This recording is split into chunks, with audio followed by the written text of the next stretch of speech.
Hi, second grade students. Today's story is from Knowledge 7, Lesson 3, called The Journal of a 12-Year-Old on the Erie Canal. Before I begin our story, I'm going to go over our vocabulary words.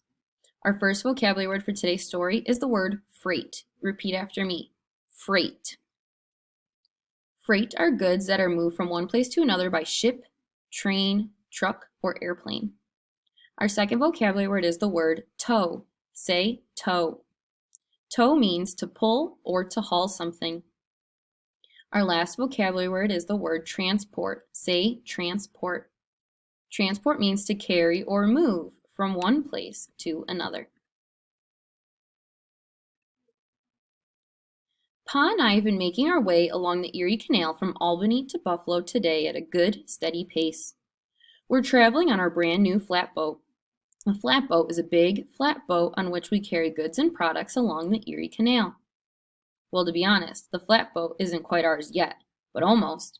Last night, Pa told me, when we reach Buffalo, we will have made the last payment on this flatboat. Then it's ours at last.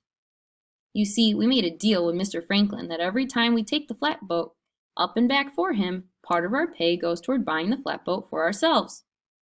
It has taken 3 years of hard work. We're really excited to actually own the flatboat, because then we'll be able to keep all the money we earn on each trip that we take.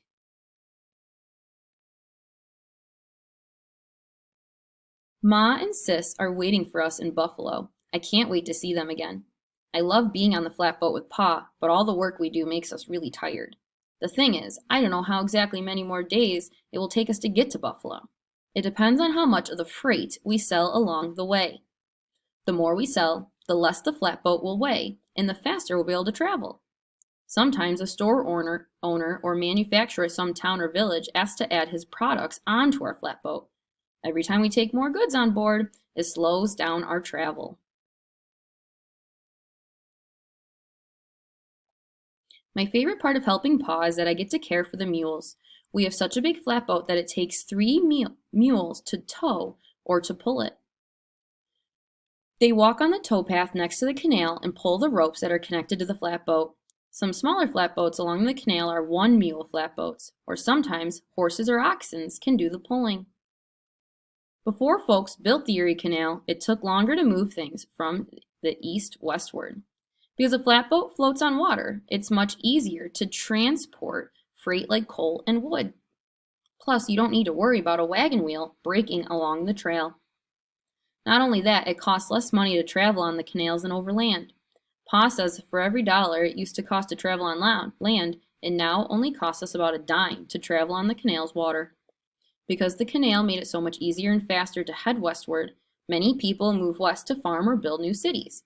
See, Pa explained to me that moving out to the west seemed like a good idea, once the people there knew they could sell whatever they grew or made to folks back in the east, as well as the people in the west.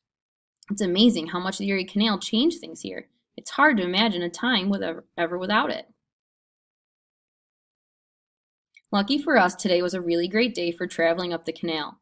In nice weather, we can travel a lot of miles. When it's stormy, though, like it was a couple of weeks ago, it's not so pleasant.